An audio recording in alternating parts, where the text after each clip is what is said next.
So hi guys, welcome back to my channel. आज हम start करने वाले हैं ऑर्गेनिक केमिस्ट्री का 4th वीडियो लेक्चर।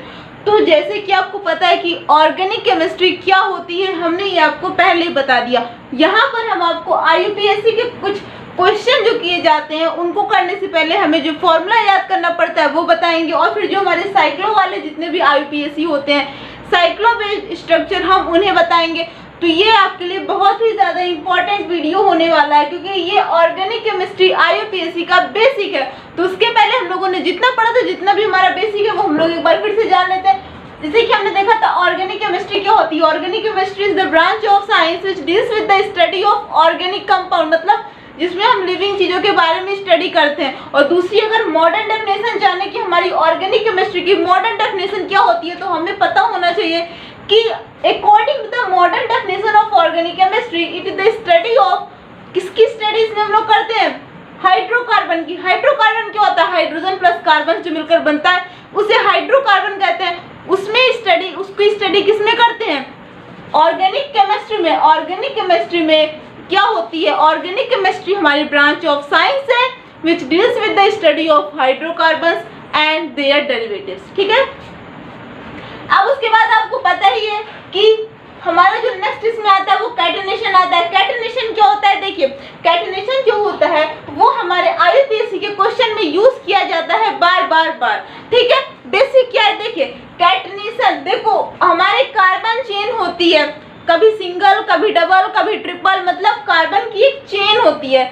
हमारा जो पहला प्रायोरिटी होता है, हम लोग का पहला काम जो होता है रूल के अकॉर्डिंग, तुम्हारा पहला वर्क जो होता है वो होता है कि हमें ये देखना पड़ता है कि सबसे लंबी चेन को हम चूज करेंगे, उसके बाद हम उसमें दूसरी चीजों को प्रायोरिटी देंगे। ठीक है। अब उसके बाद देखिए यहाँ पर हमने जैसे कि बात किया कैटेनेशन की, तो कैटेनेशन क्या होता है, कैटेनेशन हमारे मतलब कि सारे कार्बन चेन को एक दूसरे से अटैच करता है, अटैच करने का काम करता है इन 3 फॉर्म्स ऑफ चेन। 3 तरह की चेन से हमारे जो कार्बन एटम जो है एक दूसरे अटैच होते हैं, उससे हम कैटेनेशन कहते हैं। वो चेन कौन कौन सी होती है, एक रिंग चेन होती है जो ऐसे कुछ करके बनी होती है, और दूसरी हमारी जो होती है वो स्ट्रेट चेन होती है, फिर हमारी ब्रांच चेन होती है। मतलब ये 3 चेन होती है। ब्रांच चेन कौन सी होती है, जो हमने ऐसे पढ़ा था अपने क्लास 9th में, मतलब क्लास 10th में। तो ये हमारी ब्रांच स्ट्रेट चेन थी। तो ये सब हमारे कुछ ट्रिक्स होते हैं इन्हें याद करने के। तो आई होप कि आपको ऑर्गेनिक केमिस्ट्री के बारे में पता चल चुका होगा, और उसके बाद हमारे कैटेनेशन जो इम्पोर्टेंट टॉपिक है वो आप समझ गए होंगे। उसके बाद देखिए हमारे मतलब ऑर्गेनिक केमिस्ट्री को 3 सब्सटेंस के अकॉर्डिंग क्लासीफाई किया गया है। किसके अकॉर्डिंग, 3 हम लोग के जितने भी होते हैं, हम लोगों के 3 तरह के सब्सटेंस में हमारी ऑर्गेनिक केमिस्ट्री को क्लासिफाई किया गया है, मतलब डिवाइड किया गया है। कैसे, एक तो हमारे मिनरल सब्सटेंस होते हैं जो कि हम मिनरल से पाते हैं, example like all the type of metals. अब उसके बाद हमारा दूसरा आता है एनिमल वो होते हैं जो हमें एनिमल से मिलते हैं। तीसरा हमारा जो आता है वो प्लांट्स, जो हमें प्लांट से मिलते हैं। उसके बाद देखिए ये तीनों हमारे सब्सटेंस थे जो कि हमें मिलते हैं। अब उसके बाद देखिए हमारा नेक्स्ट आता है कि ऑर्गेनिक केमिस्ट्री में जो हमारे कार्बन चेन एक दूसरे से अटैच होती हैं, अगर वो कितनी अटैच है तो उन्हें हम क्या कहेंगे, क्योंकि ऑर्गेनिक केमिस्ट्री में IUPAC करते हैं हम, तो सबसे बेसिक चीज हमें ये पता होना चाहिए कि जो हमारे सामने क्वेश्चन जो रखा हुआ है, जो चेन रखी हुई है वो कितनी है। हमें अगर यही नहीं पता तो हम उसके क्वेश्चन को क्या करेंगे। ठीक है। अब देखिए अगर आपके क्वेश्चन में एक कार्बन दिया गया है, मतलब कार्बन की सिर्फ एक चेन है, तो आप समझ जाइए कि वो ऑर्गेनिक कंपाउंड जो आपका मतलब जो आपका IUPAC वो जो सॉल्व होगा उसका नेम आएगा, वो आएगा फॉर्मूला किससे, मैथ से। अगर एक कार्बन की चेन है तो उसे, वैसे एक कार्बन को हम चेन नहीं कहते, लेकिन समझने के लिए अगर एक कार्बन की चेन है तो उसे हम मैथ कहेंगे। उसके बाद उसी जगह अगर 2 कार्बन इस तरह से अटैच हैं तो उन्हें हम एथ कहेंगे। क्या कहेंगे, 2 कार्बन अटैच है तो उन्हें हम एथ कहेंगे। और उसी जगह अगर हमारे 3 कार्बन एक दूसरे के साथ अटैच होकर चेन का फॉर्मेशन कर रहे हैं तो उन्हें हम प्रॉप कहेंगे। क्या कहेंगे, प्रॉप कहेंगे। और अगर उसके बाद बात करें अगर 4 कार्बन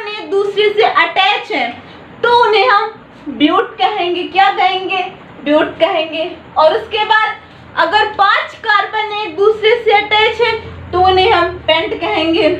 और उसके बाद अगर 6 कार्बन अटैच है तो उन्हें हम क्या कहेंगे, हेक्स कहेंगे। 7 कार्बन है तो हेप्ट कहेंगे। और अगर 8 कार्बन है तो ऑक्ट कहेंगे। 9 कार्बन है तो नॉन कहेंगे। 10 कार्बन एक दूसरे से अटैच है तो उन्हें हम डेक कहेंगे। और अगर 11 आपका ये एक्स्ट्रा है इसे हम अनडेक कहेंगे। सो आई होप कि आपको इतना IUPAC क्वेश्चन के लिए आपको बेसिक इतना समझ में आ गया होगा। अब उसके बाद दूसरी बेसिक चीज आती है, क्वेश्चन को IUPAC क्वेश्चन को सॉल्व करने के लिए 2-3 हमारी कुछ बेसिक चीजें होती हैं, हमें वो तो अच्छे से वेल नोन पता होनी चाहिए। पहला हमारा ये होता है number of carbon chain, eth meth, prop, but, hex, hept, ये सब। उसके बाद उसमें जो हमारे पीछे बॉन्ड लगे हुए हैं उनको क्या नाम देंगे। अगर हमारी मान लो कोई चेन बनी है, देखिए बेसिक चीज, आपकी ये कोई चेन बनी, ये मैंने आपको समझा दिया, आपको अच्छे समझ में आ गया होगा। कोई भी चेन बनी है, आप लोग कोई भी ले लीजिए। उसके बाद हमें पता है उसमें हमने हेक्स लिख दिया, अगर 6 की चेन है तो हेक्स लिख देंगे। लेकिन ये भी तो पता होना चाहिए कि उसमें जो है जो अटैच है वो कितने बॉन्ड में अटैच है, डबल बॉन्ड है, ट्रिपल बॉन्ड है, सिंगल बॉन्ड है। देखिए उसके जगह आपको पता होना चाहिए, अगर सिंगल बॉन्ड है, देखिए अगर वो सिंगल बॉन्ड से अटैच है तो उन्हें आप क्या कहेंगे। देखिए अगर ये सिंगल बॉन्ड से अटैच है तो इसके आगे आप एन लगा देंगे, किसके आगे, हेक्स के आगे। ठीक है, हेक्स को काउंट कीजिए, फिर उसके आगे अगर सारे सिंगल बॉन्ड से अटैच है तो एन लगा दीजिए। और अगर डबल बॉन्ड है तो आपका इन लगेगा, ENE नोट डाउन कर लीजिए। और अगर 3 बॉन्ड है तो आइन लगेगा। सो आई होप कि आपको ये 3 चीजें समझ में अच्छे से आ गई होंगी कि ये तीनों जो हमारी बेसिक है IUPAC के लिए। अब उसके बाद देखिए, अब आपने सोचोगे कि मैंने आपको ये बताया और ये बताया, इसको कोरिलेट कैसे करें, इसको हम समझे कैसे, क्यों हमने आपको ये दोनों चीज बताई। देखिए अगर आपके सामने ये कितने कार्बन है, नंबर ऑफ कार्बन की चेन कितनी है, ये चेन है हमारी किस चीज की है, कार्बन की। अब अगर हम देखो, अगर हम किसी चेन को अपने जनरल लाइफ में, रियल लाइफ में चेन को देखा होगा तो वो ऐसे ही तो अलग अलग कार्बन मतलब अलग अलग उससे जुड़ी नहीं होती है, मतलब अलग अलग बोर्ड से तो जुड़ी नहीं होती, एक दूसरे से अटैच करने के लिए उसमें कुछ ना कुछ तो लगा ही रहता है, थ्रेड टाइप का, मतलब उसमें गोल्ड का। देखिए जैसे कि हमारा ये कार्बन है तो ये किसी ना किसी चीज से तो अटैच होगा, ये आपका कैटेनेशन के अकॉर्डिंग क्वेश्चन बनता है, किसी ना किसी चीज से तो ये अटैच ही है। देखिए अटैच करने के लिए इसमें क्या होता है, एक दूसरे से अटैच कर रहे हैं किस तरह से। देखिए एक सिंगल बॉन्ड, अगर ये तीनों सिंगल बॉन्ड से अटैच कर रहे हैं तो आपको पता है कार्बन की वैलेंसी कितनी होती है, 4। एक फिल है, 3 नहीं फिल है, 1। देखिए मैं आपको एकदम अच्छे से बताती हूँ कि ये तीनों कैसे नहीं फिल है। देखिए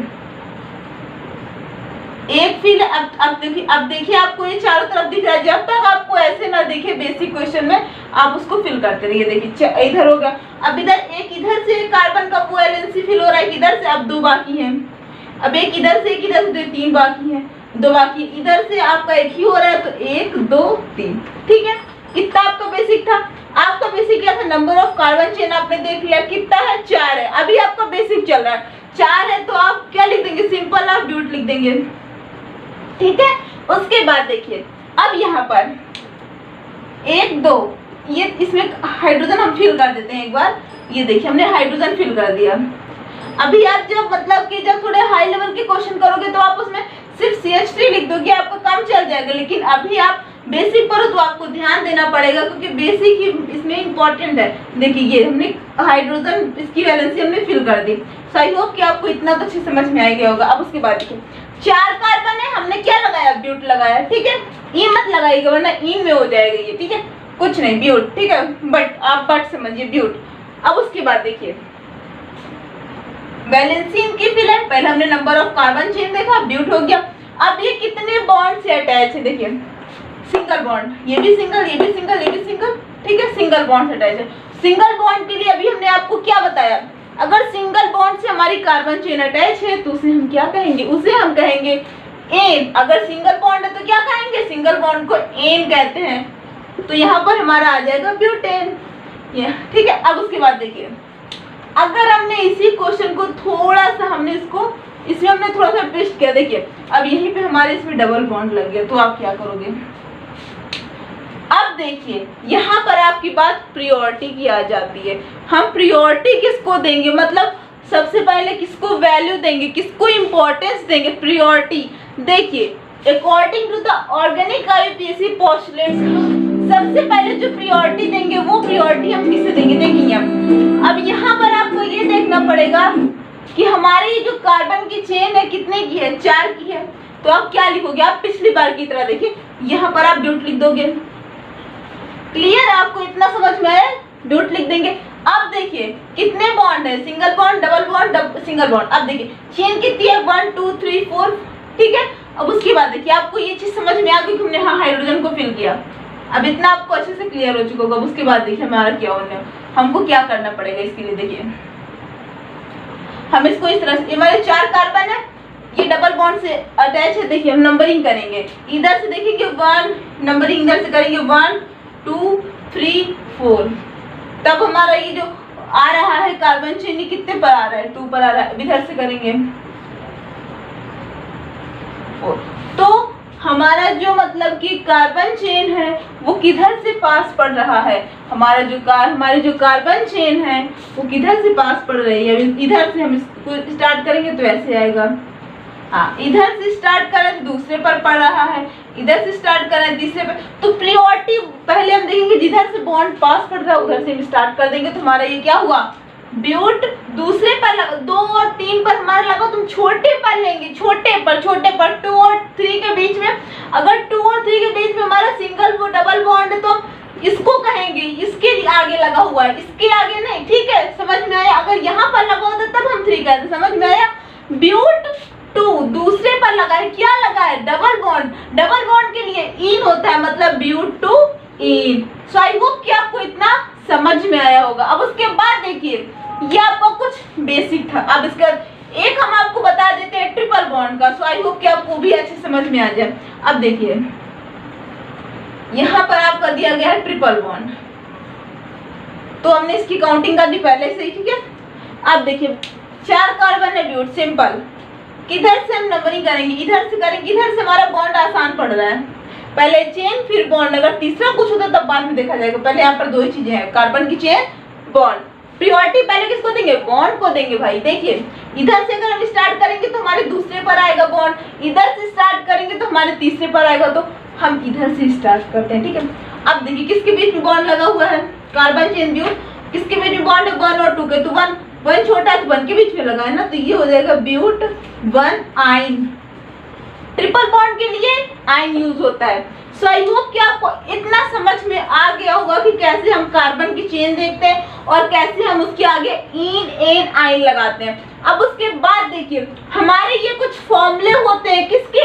आईयूपीएसी को सॉल्व करने के लिए, क्योंकि अभी देखिए आपको क्वेश्चन में इनका यूज कैसे होगा। देखिए इस तरह हमारे कार्बन लिखे होंगे, चेन बनी होगी। अब उसके बाद यहाँ पर बी आर लगा देंगे वो लोग क्वेश्चंस में, कहीं पर वो लोग सीएल लगा रहे हैं। अब आप सोच रहे हो कि हमने तो एच के अलावा कुछ और सोचा ही, देखा ही नहीं था। तो अगर वो लोग बी आर सीएल यूज करें तो उसके लिए आपको फॉर्मूला पता होना चाहिए। अगर आपको लिखना पड़ेगा ब्रोमो हेक्सेन ये सब, तो आपको पता होना चाहिए कि दूसरे पर तीसरे पर ब्रोमो, इधर से देखेंगे दूसरे पे ब्रोमो है, किसको प्रायोरिटी देंगे। तो उसके लिए हमें पहले फॉर्मूला याद करने पड़ेंगे। ये कुछ आपके फॉर्मूले हैं क्योंकि याद करना मस्ट, क्योंकि इसके बिना आप क्वेश्चन को सॉल्व भी नहीं कर सकते। पहली बेसिक चीज थी कि कार्बन की चेन को काउंट करना, हेक्स हेप्ट ऑक्ट कितनी है। फिर आपका दूसरा था एन इन आइन देखना, वो भी आपने देख लिया। अब तीसरी चीज आती है क्वेश्चन को सॉल्व करने के लिए उसके कुछ फॉर्मूले जो कि आगे पीछे लगा देते कहीं भी वो लोग, ठीक है। अब उसके बाद देखिए अगर क्वेश्चन में, अगर आपकी चेन में या क्वेश्चन में आप कुछ भी कहें अपनी लैंग्वेज में, अगर कहीं पर भी कार्बन से अटैच एफ किया गया है तो आप उसको समझ लेंगे फ्लोरो है। वो एफ किसके लिए यूज किया जाता है? फ्लोरो के लिए। एफ का यूज किसके लिए किया जाता है? फ्लोरो के लिए। और अगर सीएल किया गया है तो मतलब वो क्लोरो के लिए यूज किया गया है। और उसी जगह अगर बीआर है तो वो ब्रोमो के लिए यूज किया गया है। और जो आई यूज किया जाता है वो आयोडो के लिए यूज किया जाता है। और हमारा NO2 नाइट्रो के लिए यूज किया जाता है। फिर उसके बाद NO NO किस लिए, देखिए NO2 और NO में क्या डिफरेंस है। NO2 कभी भी आप लोग सिंपल, F के लिए फ्लोरो सिंपल था, Cl के लिए क्लोरो आपको भी पता सिंपल है, Br के लिए ब्रोमो लिखते हैं वो भी सही है, I के लिए एडो, फिर देखिए नाइट्रो के लिए क्या लिखते हैं, नाइट्रो के लिए NO2 लिखते हैं, जबकि नाइट्रोसो के लिए NO लिखते हैं। समझ में आया? ये मत सोचिएगा कि NO जो है शॉर्ट है तो नाइट्रो का होगा, नहीं, NO नाइट्रोसो के लिए, NO2 नाइट्रो के लिए, ठीक है, आप लोग इसको याद कर लीजिएगा। अगर कहीं पर आपको N डबल बॉन्ड N दिख जाए समझिए वो डायजो है, क्या है, डायजो है। उसके बाद अगर OR लिखा है तो हमारा अल्कोक्सी है। देखिए छोटा ऑक्सी बड़ा कैसे बात की बात है, इसमें हम अभी करेंगे। ओ यहाँ जैसे बीच में ओ लगा दिया तो किधर ये हमारा पास पड़ रहा है, सब बात की क्वेश्चन यहाँ पर दिया। अगर OR लगा हुआ है तो मतलब अल्कोक्सी है, O लिखा है तो मतलब इपॉक्सी है। फिर उसके बाद अगर CH3 है तो देखिए ज्यादातर CH3 लोग यूज करते हैं क्वेश्चंस में, क्योंकि नीट वगैरह क्वेश्चन में CH3 ये सब बहुत ज्यादा यूज किया, C2H5 तो CH3 अगर यूज किया गया तो क्या लिखोगे आप लोग, मिथाइल के लिए है वो, C2H5 इथाइल के लिए है, CH2 है और डबल बॉन्ड CH है तो मतलब विनाइल के लिए, CH2 डबल बॉन्ड CH और फिर CH2 एलाइल के लिए, फिर उसके बाद C6H5 फिनाइल के लिए। सो आई होप कि आपको ये बेसिक फॉर्मूला अच्छे से क्लियर हो गए होंगे और हमने कार्बन की चेन को अरेंज करना और उसे सॉल्व करना जो सीखा। सो आई होप कि आपको ये अच्छे से समझ में आया होगा, और अगर आपको वीडियो समझ में आए तो प्लीज वीडियो को लाइक कीजिएगा, चैनल को सब्सक्राइब कीजिएगा। So thanks for watching, will meet on the next video with some important question. Bye bye, take care.